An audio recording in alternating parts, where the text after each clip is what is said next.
Good morning. This is Teacher Felisa again. Welcome to our English class. I need you again to have your book, your pen, and your notebook with you. Today's lesson is Analyzing Point of View in World Literature. You can open your LC book on pages 220 to 221. At the end of this discussion, you are expected to characterize point of view and analyze point of view in poetry. What is point of view? Point of view consists of an author's attitudes and beliefs about the world.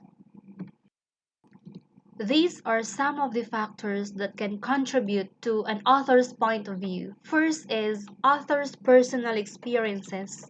Second is culture. Next is time period and geographic location.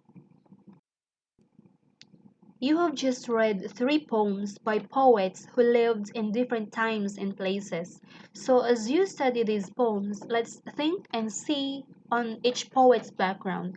Say for example, Emily Dickinson only traveled little and stayed at home.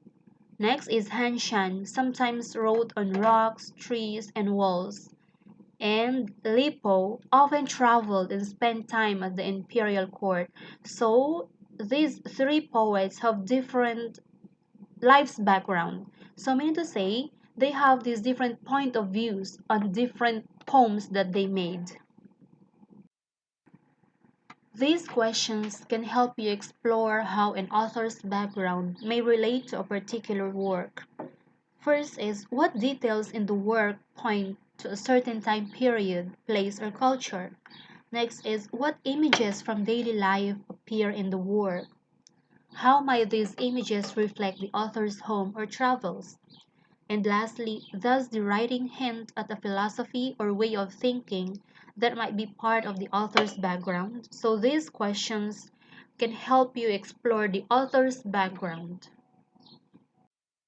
Now let's consider this chart from Ching Ting poem. Okay, let's analyze the poet's language and ideas as we consider his point of view. First is exact description of nature. Okay, examples from the poem is the birds have vanished, right? This is description of nature. Next is feeling of companionship with nature. Companionship, togetherness. Example from the poem is we sit together, the mountain and me. Okay, and last is acceptance of death. Okay, examples from the poem is until only the mountain remains. Now, the poet's point of view here is the speaker's acceptance of loss may reflect the poet's philosophy or cultural background. He seems to know mountains well. Okay, so let's complete this chart to analyze the poet's point of view in clambering up the cold mountain path. So the language and ideas of the poet is given. So we are to fill in the examples from the poem, meaning to say you refer to your LC, okay? Or you refer to your student anthology book rather, and the poet's point of view. First, detail related to sight, okay? So related to sight, meaning to say sight of seeing. Please look at the line from the poem that is related to that.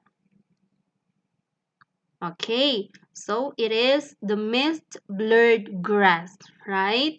Next, detail related to touch, sense of touch. Refer to your student anthology book. All right, so the moss is slippery. Okay, related to touch, right? Next, detail related to sound. It is the pine sings, right? And additional details. Can you look for additional details from the poem? Okay, leap the world ties. So based on these examples from the poem and the language and ideas given, so what is the poet's point of view here? Try to answer it. All right. So the speaker or the poet experiences a deep familiarity with the mountains and with nature. The mountain seems to be a place of peace and escape.